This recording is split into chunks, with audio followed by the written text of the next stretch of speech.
Rebonjour à tous et bienvenue dans Learning French from Podcast. Si vous êtes d'ici, c'est que vous avez écouté ou lu notre première grande introduction à l'art de se présenter en français. Et aujourd'hui, on continue. Oui, mais pas n'importe comment. Aujourd'hui, on vous emmène plus loin, dans quelque chose de plus profond, plus nuancé, plus complet. Vous allez apprendre à vous présenter comme un vrai francophone. C'est-à-dire avec naturel, fluidité, émotion et ce petit je ne sais quoi qui rend une présentation vivante. Vous allez découvrir comment transformer une simple phrase en une petite histoire, comment donner une couleur à vos passions, à votre travail, à votre parcours, comment montrer votre personnalité sans jamais en faire trop, comment connecter votre passé à votre présent à vos projets à vos motivations. Bref, vous allez apprendre à faire une présentation qui ressemble à quelqu'un, pas un manuel.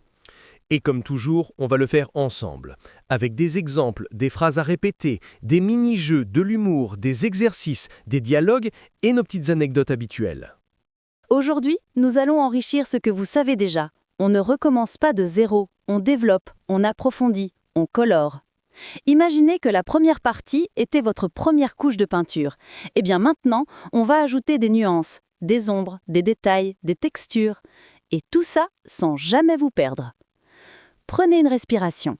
Buvez un peu d'eau, ou de café, ou de thé. On est ensemble pour un long moment, mais un moment agréable, fluide, comme un bon voyage linguistique. On commence. Et pour commencer, je veux que vous imaginiez ceci.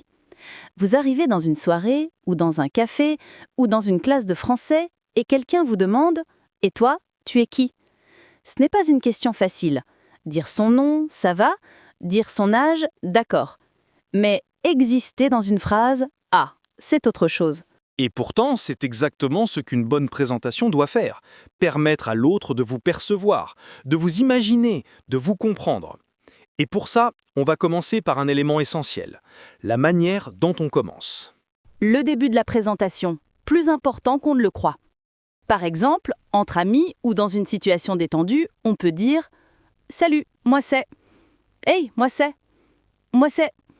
C'est direct, chaleureux, simple. Plus formel, on préférera « Bonjour, je m'appelle »,« Enchanté, je suis »,« Permettez-moi de me présenter, je m'appelle… » Et même dans un contexte professionnel, on peut rendre l'introduction plus agréable. « Bonjour, je suis Arthur, je travaille dans… » « Bonjour, je me présente rapidement. Je m'appelle Sophie et je suis… » L'idée, c'est de choisir une entrée qui correspond à votre énergie, votre ouverture, votre intention. On ne commence pas une présentation comme un robot. Vous avez le droit de sourire, de mettre un petit ton, un petit rythme. Alors, on va commencer tout doux. Répétez après nous, à voix haute. Pause. Bonjour, je m'appelle… Pause. Salut, moi c'est… Pause. Enchanté, je suis…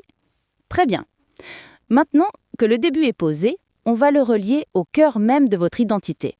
D'où vous venez, ce que vous faites, ce que vous aimez.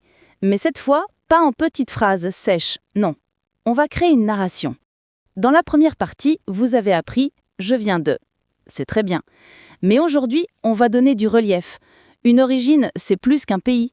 C'est une ambiance, des souvenirs, parfois une transition. Écoutez, je viens du Maroc, mais j'ai grandi en Italie avant d'arriver au Québec. Je viens du Brésil et j'ai toujours vécu près de la mer. Je viens de Corée du Sud, mais je voyage beaucoup depuis quelques années. Je viens de Cameroun et j'ai déménagé au Canada pour mes études. Vous sentez ? Ce n'est plus juste une information. C'est une partie de votre histoire. Et comme toute histoire, elle peut être racontée de plusieurs façons. Simple, poétique, rapide, détaillée, factuelle, émotionnelle. Répétez quelques variantes. Pause. À l'origine, je viens de… Pause. Je suis né à… mais j'ai grandi à… Pause. Je viens de… une ville que j'adore. Je viens de… un endroit très important pour moi. Cette dernière, je l'adore. Elle donne immédiatement une émotion, même si la phrase est simple. Par exemple, je viens d'Argentine, un pays où la musique est partout. Je viens de Vietnam et ma famille adore cuisiner. Je viens de Côte d'Ivoire et j'ai grandi dans une grande famille. Je viens de France, plus précisément du Sud, là où il fait soleil presque tout le temps. Voilà, vous voyez comment une phrase toute simple devient vivante, imagée. Faites l'exemple avec votre pays. Dites « je viens de » ajouter un détail, un endroit ou plus quelque chose. Très bien. Mais maintenant, on va aller encore plus loin. On va relier vos origines à votre parcours. Beaucoup d'apprenants ne savent pas faire cette transition. Ils disent « Je viens du Mexique, j'habite au Canada, je suis étudiant ». C'est bien, mais c'est une liste, pas une présentation. On veut plutôt quelque chose comme je viens du Mexique, mais j'ai déménagé au Canada il y a 3 ans pour mes études. Je viens de Maroc et je me suis installé en France à cause de mon travail. Je viens d'Inde et j'ai décidé de vivre à Montréal parce que j'aime les villes francophones. Vous voyez, les informations sont les mêmes, mais le lien change tout. Répétez ces formules. Pause. Mais j'ai déménagé à. Pause. Et je vis maintenant à. Pause. Parce que j'ai décidé de. Pause. Pour mes études. Pour mon travail. Parce que j'adore cette ville. Très bien. Et maintenant, on avance encore. Exemple, j'habite à Toronto, dans un quartier très calme. J'habite à Montréal, une ville que j'adore parce qu'elle est culturelle et très vivante. J'habite à Paris, près de la Seine, et j'adore marcher le soir. Vous entendez? Ce ne sont pas des phrases complexes, mais elles créent une ambiance. Maintenant, à vous. Dites votre ville, puis ajoutez « une ville que j'aime parce que », un endroit très plus un adjectif, près de plus un lieu. Ça y est? Parfait. Parlez de ce qu'on fait dans la vie, mais avec subtilité. Dans la première partie, je suis professeur, je suis infirmière, je suis étudiant. Très bien. Mais aujourd'hui, on va expliquer un peu plus. Je suis infirmière dans une clinique privée. Je suis professeur de français depuis 6 ans. Je suis étudiant en psychologie.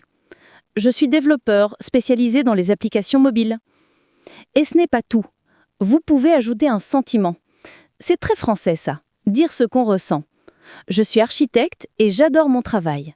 Je suis étudiant en droit, c'est difficile mais passionnant. Je travaille dans le marketing, un domaine très créatif. Je suis infirmière, j'aime aider les gens. La différence est énorme. Votre métier devient une partie de vous, pas juste une étiquette. Parlez de ce que vous aimez, version native. Maintenant, place aux passions. Mais comme on vous l'a dit, aujourd'hui, on entre en profondeur. On ne dit pas seulement « j'aime le sport ». On dit « j'aime le sport, surtout la natation. J'en fais 3 fois par semaine parce que ça m'aide à me vider la tête ». On ne dit pas « j'aime cuisiner ». On dit « j'aime cuisiner, particulièrement la cuisine italienne. Ça me détend après le travail ». On ne dit pas « j'aime lire ». On dit « j'aime lire des romans policiers le soir. C'est mon moment préféré de la journée ». Voilà, c'est vivant, c'est vous. Répétez après nous. Pause. J'aime surtout. Pause. J'en fais souvent parce que. Pause. Ça me permet de. Pause. C'est un moment important pour moi. Très bien. Et maintenant, on combine tout ça. Exemple complet. Présentation enrichie. Bonjour, moi c'est Arthur, je viens du Canada, plus précisément de Montréal, une ville culturelle et très vivante. Je suis professeur de français depuis 8 ans et j'adore mon métier parce qu'il me permet de rencontrer des gens du monde entier. En ce moment, j'habite à Québec. J'aime apprendre de nouvelles langues, cuisiner le week-end et regarder des films français. Et je suis super content d'être avec vous aujourd'hui. Et moi, voici ma version. Bonjour, je m'appelle Sophie, je viens de France, du Sud, un endroit très ensoleillé. J'habite maintenant au Québec, une ville que j'aime beaucoup. Je suis créatrice de contenu et j'adore expliquer les choses simplement. J'aime marcher dans la nature, lire des romans et surtout le chocolat. Je suis ravie que vous soyez avec nous. Voilà, maintenant c'est à vous. Mais avant ça, Maintenant que vous savez comment vous présenter, en racontant un peu votre histoire, on va aller encore plus loin. Parlez de vos passions avec nuance. Donnez des détails qui font que votre présentation devient vivante et captivante. Oui, parce qu'une passion, ce n'est pas seulement un mot, c'est une émotion, une expérience, une petite fenêtre sur qui vous êtes. Par exemple, j'aime la musique devient j'aime la musique, surtout le jazz, et je vais souvent écouter des concerts le week-end parce que ça me détend et ça m'inspire. Exactement. Voyez comment on transforme une simple information en une petite scène. Vous ne dites plus juste « j'aime cuisiner », vous montrez ce que cela vous apporte. Par exemple, « j'aime cuisiner des plats italiens ». Le week-end, je prépare souvent des pâtes fraîches et ça me rappelle mes vacances en Italie. Et ce qui est génial, c'est que ça fonctionne pour tout. Le sport, les voyages, les lectures, le cinéma, même des choses simples comme marcher dans la nature peuvent devenir des phrases vivantes. Par exemple, j'aime marcher dans le parc chaque matin. Cela me permet de commencer la journée tranquillement et d'admirer la nature autour de moi. Voyez comme on donne un rythme, un détail, une émotion? On va maintenant faire un petit exercice. Prenez une passion que vous aimez vraiment et transformez-la en phrase complète. Par exemple, si vous aimez le football, j'aime le football, surtout jouer avec mes amis le samedi, cela me fait rire et m'aide à rester en forme. Pause. À vous. Pendant que vous répétez, pensez aussi à des adjectifs pour enrichir vos phrases. Merveilleux, incroyable, relaxant, passionnant, créatif. Plus vous utilisez ces mots, plus votre présentation devient vivante et naturelle. Ensuite, on va relier vos passions à votre métier ou à votre vie quotidienne. Par exemple, je suis professeur de français et j'adore mon métier. J'aime aussi écrire des histoires pour mes élèves, ça me permet de partager ma passion pour la langue et la culture. Ou je travaille dans le marketing et j'aime découvrir de nouvelles stratégies créatives. Je fais aussi du sport pour me détendre après le travail. Voyez comme tout se relie? Métier, passion, détail? On transforme une liste de mots en histoire cohérente. Une bonne méthode consiste à imaginer que vous racontez votre journée ou votre parcours à quelqu'un que vous venez de rencontrer. Vous commencez par le début, votre nom et votre origine, ensuite votre lieu de vie, puis votre métier, vos passions, et enfin une touche personnelle qui montre votre caractère ou votre émotion. Maintenant que nous avons tous les éléments, nom, âge, origine, lieu de vie, métier, passion, on va voir comment les relier pour que ça coule naturellement. Par exemple, bonjour, je m'appelle Arthur. Je viens du Canada, de Montréal. J'habite maintenant à Québec, une ville magnifique où je peux profiter de la culture francophone. Je suis professeur de français depuis 8 ans et j'adore enseigner. J'aime apprendre de nouvelles langues, cuisiner le week-end et regarder des films français. Je suis vraiment content d'être ici aujourd'hui. Et moi? Bonjour, je m'appelle Sophie. Je viens du sud de la France, une région ensoleillée et chaleureuse. J'habite maintenant au Québec, une ville que j'apprécie beaucoup. Je suis créatrice de contenu et j'adore partager mes connaissances de manière simple et ludique. J'aime marcher dans la nature, lire des romans et surtout le chocolat. Je suis ravie d'être avec vous aujourd'hui. Voyez comme tout s'enchaîne naturellement? On passe d'une idée à l'autre sans rupture, on ajoute des détails et des émotions et on finit sur une touche personnelle qui rend la présentation unique. On va maintenant faire quelques petits exercices pour vous entraîner. Réécrire votre présentation. Prenez les phrases simples que vous connaissez déjà et transformez-les en phrases vivantes avec détails et émotions. Ajoutez un élément surprise, par exemple un hobby original, une anecdote ou un souvenir amusant. Lire à voix haute. La prononciation et le rythme sont importants pour que ça sonne naturel. Et n'oubliez pas, pratique quotidienne. Même 5 minutes par jour à répéter ou écrire vos phrases font une énorme différence. Bonjour, je m'appelle Sophie. Et toi? Bonjour Sophie, moi c'est Arthur. Tu viens d'où? Je viens de France, du Sud. Et toi? Je viens du Canada, de Montréal. Tu habites où maintenant? À Québec aussi. Et tu fais quoi dans la vie? Je suis créatrice de contenu. Et toi? Je suis professeur de français. Et qu'est-ce que tu aimes faire? J'aime marcher dans la nature, lire des romans et surtout le chocolat. Moi, j'aime apprendre de nouvelles langues et cuisiner le week-end. Vous voyez comme chaque phrase s'enchaîne naturellement? Pas besoin de pause ou de liste.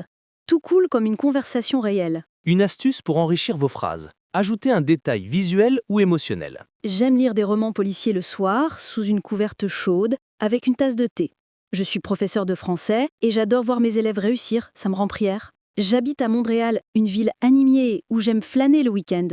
Voyez ces détails rendent votre présentation plus vivante et mémorable. Maintenant que vous savez comment parler de vous avec des phrases vivantes et détaillées, on va aller encore plus loin. Les petites anecdotes personnelles. Ce sont ces détails qui font sourire, qui surprennent ou qui montrent un trait de votre personnalité. Exactement. Une anecdote peut être courte, drôle ou touchante, mais elle transforme votre présentation en histoire. Par exemple, je viens de France et un jour, j'ai raté mon train parce que je discutais trop avec un inconnu dans la gare. Je suis professeur de français et j'ai parfois des élèves qui me surprennent avec leurs idées créatives. Voyez comment ces phrases créent un lien direct avec votre interlocuteur. Il s'imagine la scène et ça rend votre présentation mémorable. On va faire un petit exercice. Prenez un événement simple de votre vie et essayez de le raconter en 1 ou 2 phrases, comme si vous le racontiez à un ami. Par exemple, un de mes meilleurs souvenirs, c'est quand j'ai voyagé au Japon et que j'ai appris à cuisiner des sushis avec un chef local. Et n'hésitez pas à ajouter une émotion. Heureux, surpris, curieux, fier.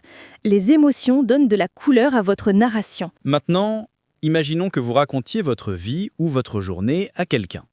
Introduction, nom et origine, lieu de vie actuel et ambiance, métier et sentiments liés à ce métier, passion et détails, petite anecdote ou expérience personnelle. Par exemple, bonjour, je m'appelle Sophie. Je viens du sud de la France, une région ensoleillée et pleine de marchés colorés. J'habite maintenant au Québec, dans un quartier tranquille où j'aime me promener. Je suis créatrice de contenu et j'adore partager mes connaissances. J'aime lire, marcher dans la nature et le chocolat. Un jour, j'ai essayé de faire mon premier gâteau au chocolat pour mes amis et il a complètement explosé dans le four. Mais tout le monde a ri et on a passé un super moment. Voyez comment une anecdote transforme un simple passage en moment vivant et mémorable? Essayons maintenant un dialogue plus naturel avec anecdotes et détails. Salut, je m'appelle Arthur. Et toi? Bonjour, je m'appelle Sophie. Tu viens d'où? Je viens de Canada, de Montréal. Et toi? Je viens de France, du sud. J'habite à Québec maintenant. Et toi? Moi aussi, j'habite à Québec. Tu fais quoi dans la vie? Je suis créatrice de contenu et j'adore mon travail. J'aime aussi marcher dans la nature et lire le soir. L'autre jour, j'ai trouvé un petit café charmant au bord du fleuve et j'ai passé des heures à écrire là-bas. Génial. Moi, je suis professeur de français et j'adore quand mes élèves me surprennent avec des idées originales. J'aime aussi cuisiner et apprendre de nouvelles langues le week-end. Vous voyez la différence? On passe d'une simple liste de faits à un échange vivant et agréable. Pour enrichir encore plus votre présentation, utilisez les sens vue, ouïe, goût, toucher, odorat. Par exemple, j'habite à Montréal, une ville pleine de sons et de couleurs. Le marché le samedi est un vrai régal pour les yeux et le nez. J'aime cuisiner la cuisine italienne, surtout sentir l'odeur de basilic et de pain frais le week-end. Je lis des romans policiers et j'adore ressentir cette tension quand je tourne les pages tard le soir. Les détails sensoriels rendent vos phrases beaucoup plus vivantes et naturelles. Tic. J'aime cuisiner la cuisine italienne, surtout sentir l'odeur de basilic et de pain frais le week-end. Je lis des romans policiers et j'adore ressentir cette tension quand je tourne les pages tard le soir. Les détails sensoriels rendent vos phrases beaucoup plus vivantes et naturelles. Tic, prenez une passion, un lieu ou une expérience récente et transformez-la en phrase avec émotion plus détails sensoriels. Par exemple, j'aime le café, surtout le matin, quand l'odeur chaude et sucrée remplit ma cuisine et que le soleil se lève doucement. Ou encore, je fais du yoga et j'adore sentir l'air frais sur mon visage pendant les étirements. Prenez votre temps, écrivez 3 phrases comme ça, puis répétez-les à voix haute. Une technique avancée consiste à relier votre parcours passé, votre vie actuelle et vos projets futurs. Par exemple, je viens de France et j'ai toujours aimé la langue et la culture française. Aujourd'hui, j'habite au Québec et je partage ma passion pour le français avec mes élèves. Mon objectif est de créer un podcast pour aider encore plus de personnes à apprendre le français facilement. Voyez comment la narration devient un petit fil conducteur. On commence par le passé, on passe par le présent et on finit par le futur. Nous avons vu comment se présenter en racontant son parcours, ses passions et en ajoutant des détails sensoriels. Maintenant, on va travailler sur les phrases qui créent du lien avec votre interlocuteur. Oui, parce qu'une présentation n'est pas juste un monologue, elle doit inviter l'autre à réagir, à se sentir concerné ou à partager ses propres expériences. Par exemple, après avoir parlé de votre ville, vous pouvez poser une question. J'habite à Montréal, une ville que j'adore. Et vous, quelle ville aimez-vous le plus? C'est simple, mais cela transforme votre présentation en conversation. Ou encore après vos passions. J'aime cuisiner des plats italiens. Et vous, aimez-vous cuisiner ou manger des plats faits maison? Cette petite technique rend votre présentation interactive et vivante. Exercice pratique. Créer du lien. On va faire un petit exercice ensemble. Choisissez une phrase de votre présentation. Ajoutez une question ouverte pour impliquer votre interlocuteur. Répétez-la à voix haute. Exemple, je suis professeur de français et j'adore mon métier. Et vous, que faites-vous dans la vie? Ou, j'aime lire des romans policiers le soir. Et vous, quel genre de livre aimez-vous? L'idée est de transformer vos phrases de présentation en début de conversation, plutôt que de simples informations. Les petites touches qui rendent la présentation naturelle. Par exemple, en fait, j'habite à Québec depuis quelques années. Ce que j'aime vraiment, c'est me promener dans le vieux quartier le soir.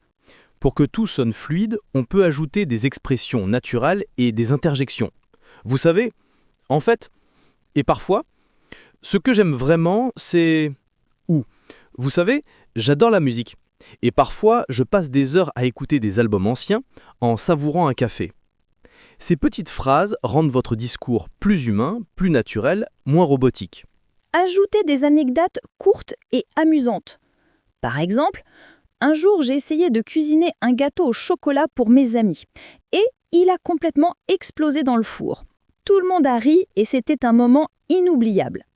Les anecdotes peuvent être drôles, surprenantes ou touchantes. Elles rendent votre présentation mémorable. Ou « Je me suis perdu à Paris une fois et j'ai fini par rencontrer des touristes de ma ville d'origine. C'était incroyable. » Même une anecdote très courte peut créer un lien avec votre interlocuteur, montrer votre personnalité et votre humour. Construire une présentation complète avancée. Par exemple, « Bonjour, je m'appelle Sophie. Je viens du sud de la France, une région ensoleillée et chaleureuse. J'habite maintenant à Québec, une ville que j'adore pour ses cafés et ses parcs. Je suis créatrice de contenu et j'adore partager mes connaissances de manière simple et ludique. J'aime marcher dans la nature, lire des romans et le chocolat. Un jour, j'ai essayé de cuisiner un gâteau au chocolat pour mes amis et il a complètement explosé dans le four. Tout le monde a ri et c'était un moment inoubliable. Et vous, aimez-vous cuisiner ou avez-vous une passion qui vous amuse ? Et moi? Bonjour, je m'appelle Arthur. Je viens de Montréal, au Canada, une ville culturelle et vivante. Je suis professeur de français depuis 8 ans et j'adore mon métier. J'aime apprendre de nouvelles langues, cuisiner le week-end et regarder des films français. L'autre jour, j'ai découvert un café incroyable où j'ai passé des heures à écrire et réfléchir. Et vous? Aimez-vous découvrir de nouveaux endroits ou passer du temps à vos hobbies préférés? Voyez comme tout s'enchaîne naturellement, avec détails, anecdotes, émotions et interactions. Exercices finaux pour les auditeurs. Maintenant, c'est à votre tour. Écrivez une présentation complète avec toutes les étapes. Nom, origine, lieu de vie, métier, passion, anecdote. Ajoutez au moins une question ouverte pour impliquer votre interlocuteur. Répétez-la à voix haute en respectant le rythme, les pauses et les émotions. N'hésitez pas à partager votre présentation dans les commentaires. On vous lira avec plaisir et on pourra vous donner des conseils pour l'améliorer. Et surtout, pratiquez tous les jours, même quelques minutes. Chaque répétition rend votre présentation plus naturelle et fluide. Conclusion, votre présentation complète. Bravo, vous venez d'apprendre à créer une présentation qui n'est pas juste une liste de faits, est vivante, détaillée et fluide, crée du lien avec votre interlocuteur, ajoute anecdotes, émotions et questions ouvertes, reflète votre personnalité. Vous pouvez maintenant vous présenter comme un francophone natif, naturel, confiant et intéressant.